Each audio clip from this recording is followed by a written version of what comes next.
Tout est marque avec l'agence Yucatan, partenaire de votre image, votre notoriété, votre réputation.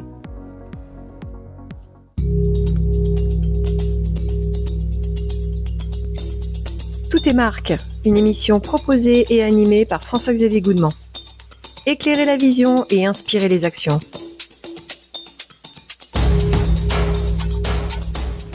Bienvenue dans Tout est marque. Aujourd'hui, nous allons recevoir la marque Picard surgelé, avec sa directrice marketing, recherche et développement et qualité, Delphine Alazard-Courtier. Bonjour Delphine. Bonjour. Merci de venir dans cette émission Tout est marque. Alors pour débuter cette émission, j'aimerais que vous puissiez justement nous dire quelques mots sur la marque Picard, même si effectivement tout le monde globalement connaît cette marque. Alors Picard, je pense que c'est la marque alimentaire du quotidien et j'aimerais que les Français connaissent cette marque parce que c'est une marque de cœur. On est plus qu'un partenaire alimentaire, on est une aide dans la vie des gens, je pense. C'est plus de 11 millions de clients pas au quotidien, de manière hebdomadaire, mensuelle, c'est ça à peu près? Voilà, on a entre 11 et 12 millions de clients. Ils sont tous encartés. On fait quasiment 86% de notre chiffre d'affaires avec ces clients encartés.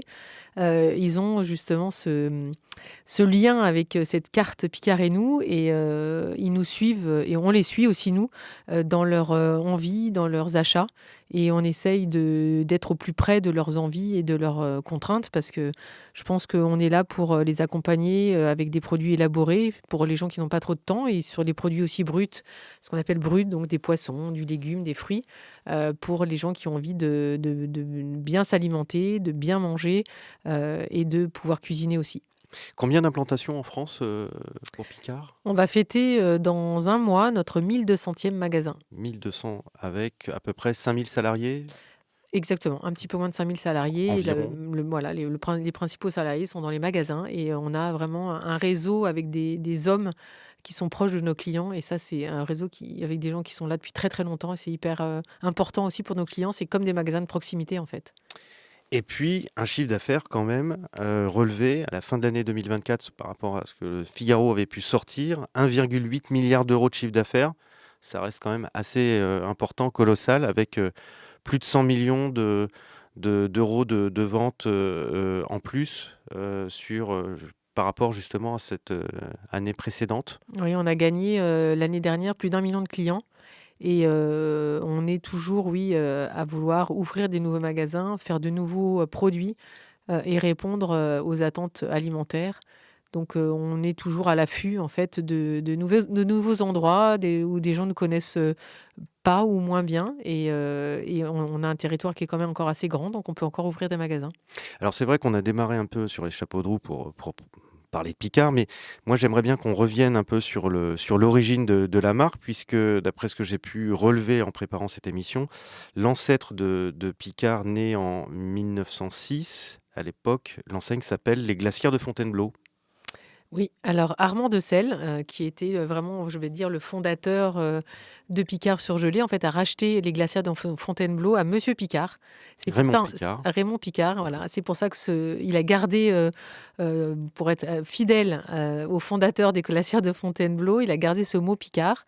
Et en fait, je pense que Armand de Selle a été vraiment un visionnaire, puisque les glacières de Fontainebleau, en fait, c'était de la vente à domicile, de la livraison à domicile et des pains de glace pour la restauration hors foyer pour justement en fait conserver les aliments. Et Armand de Selle s'est dit la surgélation, ce qui venait de lui de la conserve, et il a vu dans la surgélation un moyen de conservation qui était beaucoup plus sain, qui gardait beaucoup plus de vitamines.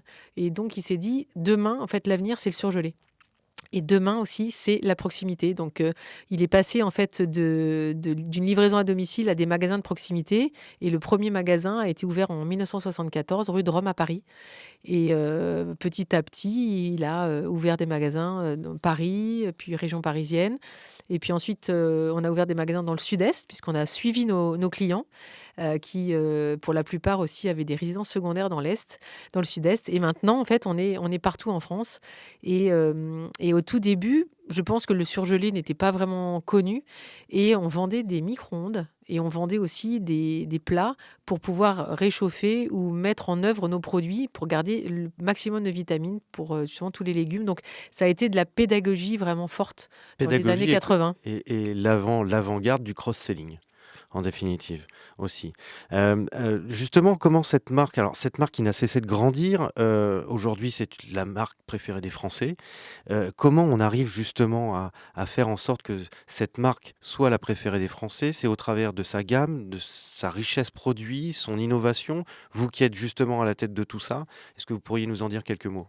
Je pense que le plus important pour nous, en fait, c'est de montrer cette marque par l'intermédiaire des produits et de répondre à toutes les attentes de nos clients. Et on a évidemment une ambition forte pour cette marque, donc une ambition forte pour les produits. Et on veut que ça soit des produits de qualité et des produits aussi plaisir. Et on doit bien les fabriquer, on doit bien les concevoir et on doit bien les créer, puisqu'en fait, on a énormément d'innovations, donc de produits exclusifs. Et c'est à nous de trouver, en fait, on part d'une feuille blanche, et c'est à nous de trouver quel produit va pouvoir répondre à quel moment de consommation. Et quand, en fait, il y a des choses qui n'existent pas, eh ben, on les crée. Et je pense que les clients viennent chez Picard parce qu'il y a une profondeur d'offres et des produits qui sont vraiment très spécifiques à notre marque et qu'ils trouvent nulle part ailleurs. Ah, on a une question qui fâche, par contre. Ah, Oui, je suis obligé de vous la poser. Et maintenant, Je c'est la question qui fâche. Voilà, la question qui fâche, c'est, en même temps, on comprend que vous êtes innovant, vous apportez beaucoup sur le marché, mais vous n'avez pas votre propre usine. Pourquoi?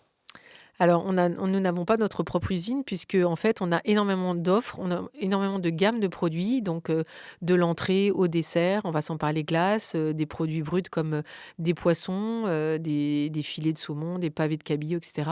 Donc, on a énormément de process et donc on ne pourrait pas avoir autant d'usines.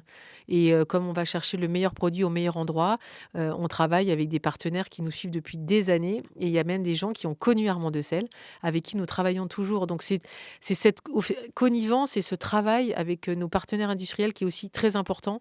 Et pour avoir cette spécificité, cette qualité produit, il faut qu'on aille chercher à chaque fois un savoir-faire particulier. Et donc, on préfère avoir des partenaires plutôt qu'avoir une usine en propre. De vous mobiliser aussi sur votre cœur de métier, qui est la distribution aussi. Alors, d'après ce qu'on a pu aussi voir ensemble, quand on parle un peu du sujet Picard, c'est que vous avez une grande part de sélection de fournisseurs made in France.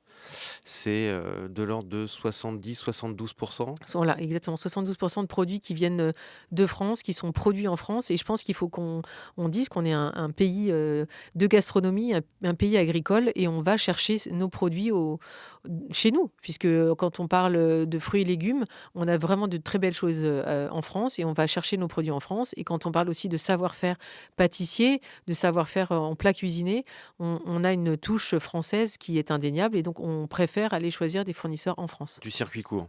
Exactement. Circuit court. On arrive justement quand même à optimiser ses marges en allant justement sur ce territoire de faire du made in France, alors qu'on sait qu'on n'est pas toujours quelquefois forcément très compétitif, en tous les cas avec des pays qui, à l'étranger, eux, pour le coup, ont peut-être des taxes un peu moins importantes. Mais en fait, on ne réfléchit pas du tout de cette façon-là. En fait, ce qu'on veut, c'est le meilleur produit avec les meilleurs ingrédients et une liste d'ingrédients d'ailleurs la plus courte possible. Faire comme la cuisine du placard, en fait, que des ingrédients en fait, connus et reconnus par nos clients. Et quand on va chercher nos fournisseurs en France, on fait vraiment les produits que l'on veut avec les matières que l'on veut, des matières de qualité. Et la chance que l'on a, c'est on a beaucoup de magasins, donc on a du volume. Et c'est ce volume qui nous permet de continuer à travailler avec nos fournisseurs en France. Qualité, savoir-faire dans ce que j'ai entendu, proximité et maintenant au niveau de la fidélité, parce qu'il y a quand même un chiffre aussi qui est relativement incroyable, c'est que vous avez, au travers de votre Picard et nous, votre programme de fidélité, plus de 11 millions de personnes qui sont porteuses de cette carte. C'est pareil, c'est un énorme succès. Comment justement on arrive à fidéliser plus de 80% de ses clients justement autour d'un tel programme de fidélité? Alors, je pense que déjà, nos clients nous aimaient déjà depuis très longtemps. Et avec cette carte, je pense que c'est une manière de nous montrer l'amour qu'ils ont pour cette marque. Donc, ils sont porteurs de cette carte et ensuite, après, ils vont vivre avec, ils vont acheter des produits avec et ils vont pouvoir, on va dire, capitaliser sur des points et ces points-là, ils vont pouvoir les transformer en produits, les produits qu'ils aiment.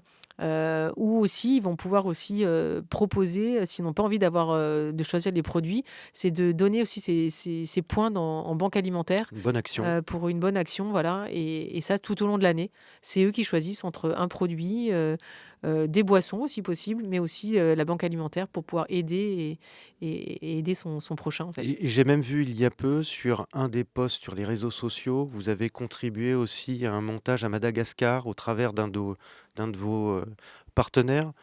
Voilà, en fait, on est avec notre partenaire, notre fournisseur de crevettes à Madagascar. En fait, on a contribué en donnant un montant en euros et aussi 1 euro sur les ventes de crevettes pour construire On peut donner le montant, je crois que c'était 200 000 euros. Voilà, Hein. exactement. Et on a construit en fait un dispensaire pour les femmes Formidable. enceintes, pour accueillir toutes ces femmes enceintes, les accueillir au moment de l'accouchement et de suivre les nouveau-nés. Et ce n'est pas un one-shot, hein, puisque c'est quelque chose qu'on continue. Et en fait, on va encore cette année les accompagner pour qu'ils construisent encore un dispensaire à côté un peu plus grand.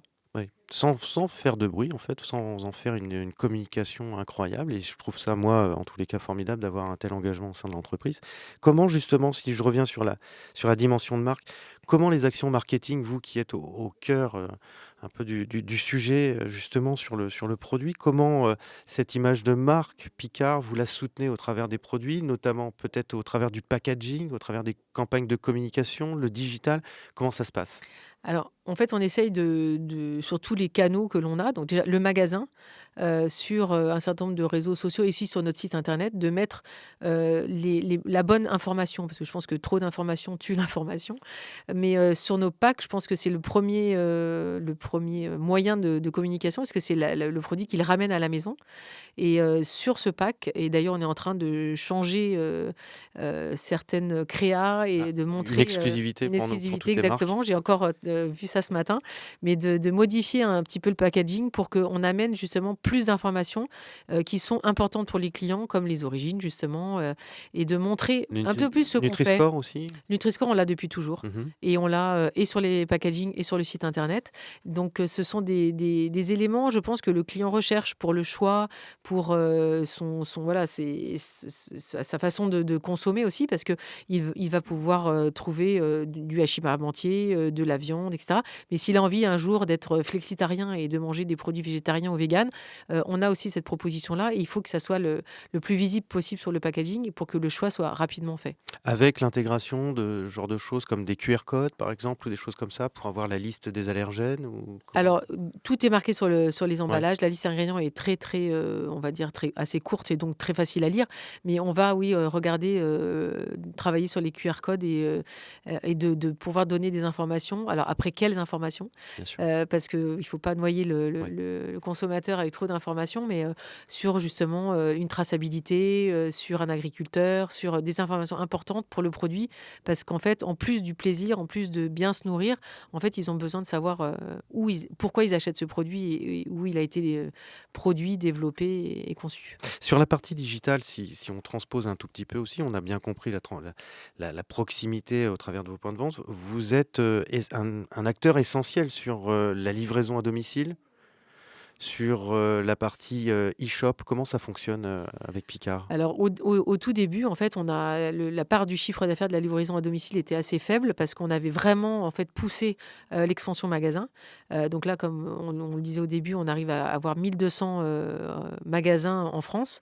Mais depuis 3-4 ans, on a poussé vraiment et montré cette livraison à domicile qui était... Parce que je pense que le client, en fait, zappe un petit peu sur tous ces canaux-là et a besoin un jour d'aller en magasin, a besoin un jour d'être livré.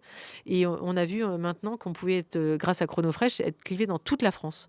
Donc, au fin fond des Ardennes, au Pays Basque, etc., on peut être livré partout. Et moi, ce que je trouve aussi hyper intéressant, c'est Uber Eats, Mhm. parce que c'est aussi un autre canal de livraison. Et ce n'est pas juste on achète un plat pour le déjeuner, c'est aussi une façon de faire ses courses. Parce qu'il y a plus de 300 produits sur Uber Eats et on peut faire ses courses, en fait, et se faire dépanner avec un petit panier.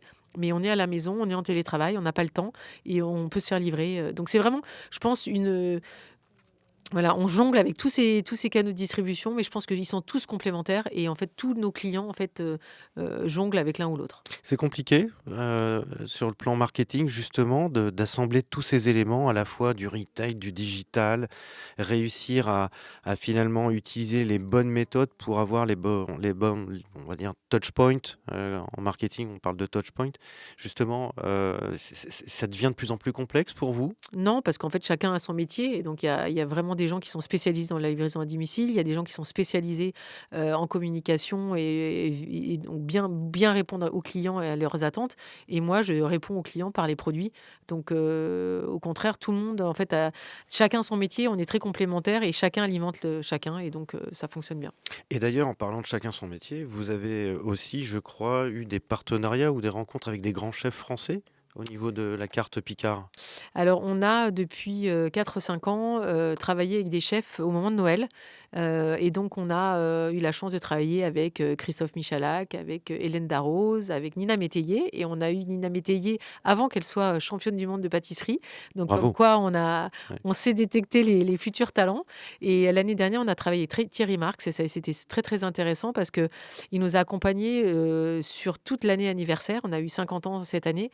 Et on a un petit peu travaillé différemment avec lui parce qu'on a travaillé non seulement sur la bûche de Noël, et en plus on a travaillé sur le côté solidaire et 1 euro sur la bûche était reversé à une association.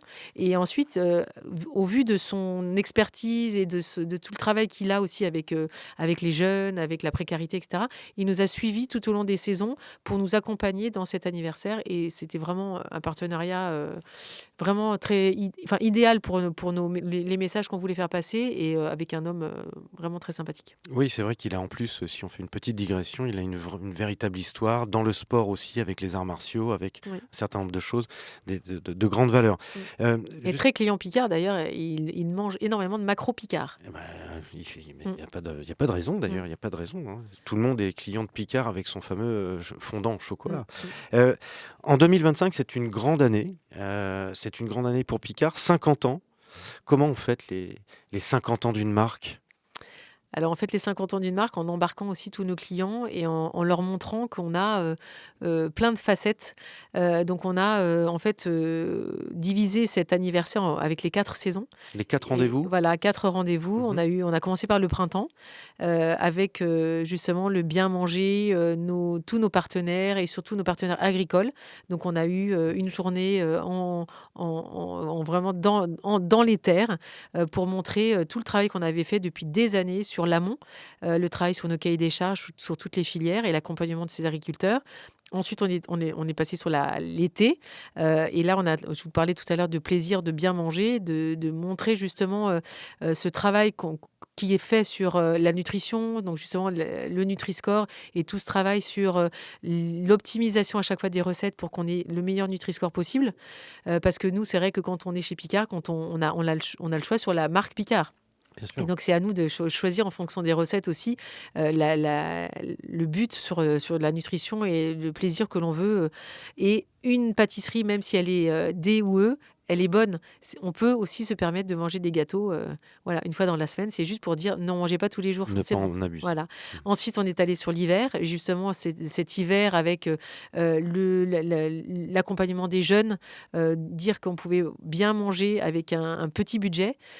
Et ensuite, là, on est passé l'hiver avec la bûche et justement le don et l'accompagnement, enfin, l'accompagnement des gens sur les banques alimentaires et voilà, les ressources qu'on pouvait donner à des gens qui en avaient besoin. Cuisine du monde aussi, puisqu'on peut voir qu'il y a énormément de propositions, hein, chez Picard, malgré tout. De l'Inde, en passant par l'Asie, en passant par d'autres contrées. Qu'est-ce qui fait aussi que aujourd'hui, sans opportunisme déplacé, hein, d'un point de vue marketing, une marque justement s'ouvre complètement justement à cette cuisine du monde? Alors, on a toujours eu cette cuisine du monde parce qu'elle s'appelait la cuisine des 5 continents et c'est Mhm. Armand Dessel qui l'a créée. Donc, vous voyez, il était précurseur dans les années 80. Oui, oui, mais je vous pose Euh, pas la question par hasard. Voilà. Et en fait, maintenant, elle s'appelle Cuisine Évasion. Et on l'a commencé par, évidemment, les bouchées vapeur, par la Chine. Mais depuis des années, nous, on a vu des tendances un petit peu différentes et on a poussé la Thaïlande, on a poussé le Vietnam. Et là, récemment, on a poussé la Corée, en plus de l'Inde. Donc, on va en fait chercher tous les pays. Et pareil que pour nos produits français et les produits qu'on a, c'est aller chercher le meilleur produit au meilleur endroit et des produits typiques. Et en fait, quand on voit que nos clients voyagent beaucoup et quand ils ont goûté un produit à l'étranger, en fait, ils ont souvent envie de le retrouver. Et donc, on va aller chercher sans dénaturer ces produits parce que c'est des produits qu'on essaie d'aller chercher et fabriquer dans le pays même pour qu'il ait cette note vraiment typique. Et on voit que les Français ont envie de justement jongler entre un produit D'authenticité. très traditionnel et un produit exotique. Donc, ça fait partie, nous, quand on dit la gamme des plats individuels, la gamme Cuisine Évasion fait partie de ces plats-là. C'est en fait, voilà, on zappe. Quand on parlait de livraison à domicile au magasin, bah là, on zappe. On se dit, bah, tiens, aujourd'hui, j'ai envie d'une endive au jambon ou d'un bœuf bourguignon. Bah, demain, j'ai envie d'un butter chicken. Oui, on retrouve dans ce que vous dites d'ailleurs, que ce soit français, européen ou même bien plus lointain, systématiquement, ce retour à l'authenticité en permanence, hein, aller chercher le meilleur produit au meilleur endroit. On arrive déjà, ou presque à la fin de cette émission, ça passe assez vite. Moi, pour conclure, j'aimerais bien avoir votre sentiment sur un point essentiel autour de la marque Picard. Une marque qui résiste au temps, qui traverse le temps, qui apporte sans arrêt ses innovations, à la fois sur le produit, sur le packaging, sur son innovation digitale, qui sait se remettre en question. Comment fait-on pour maintenir justement la croissance d'une marque sur un marché aussi concurrentiel, puisque derrière, vous avez quand même un certain nombre de concurrents, grandes enseignes, plus ou moins spécialisées, qui arrivent de toutes parts aussi, même de l'étranger. Comment fait-on? Je pense que déjà, il faut se focaliser sur son métier. Nous, on travaille dans l'alimentaire, on travaille sur le surgelé. Et c'est cette technologie en fait, qui nous rassure. Cette technologie qui nous permet justement de ne pas avoir de conservateurs, de ne pas avoir d'additifs, puisque c'est le froid qui conserve. Donc, on est sur cet environnement-là déjà. Et ensuite, je pense qu'il faut être très ambitieux pour la marque pour laquelle on travaille. Moi, cette marque-là, je l'ai dans les tripes depuis 28 ans. Et il faut être ambitieux, prendre des risques.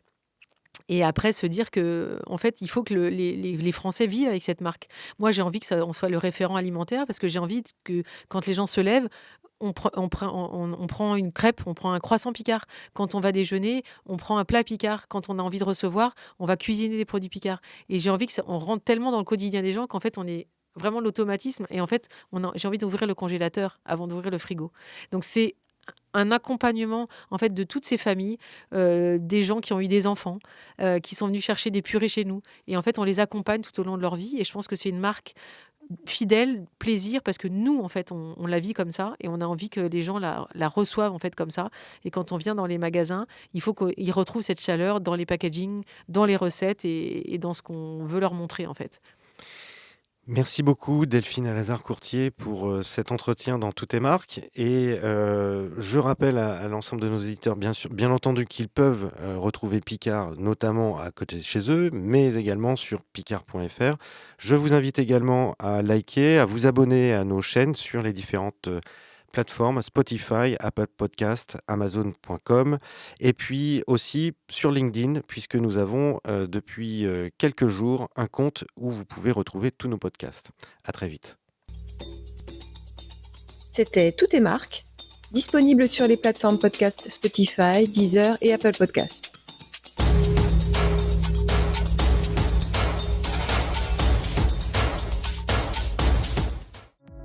C'était Toutes tes marques avec l'agence Yucatan, partenaire de votre image, votre notoriété, votre réputation.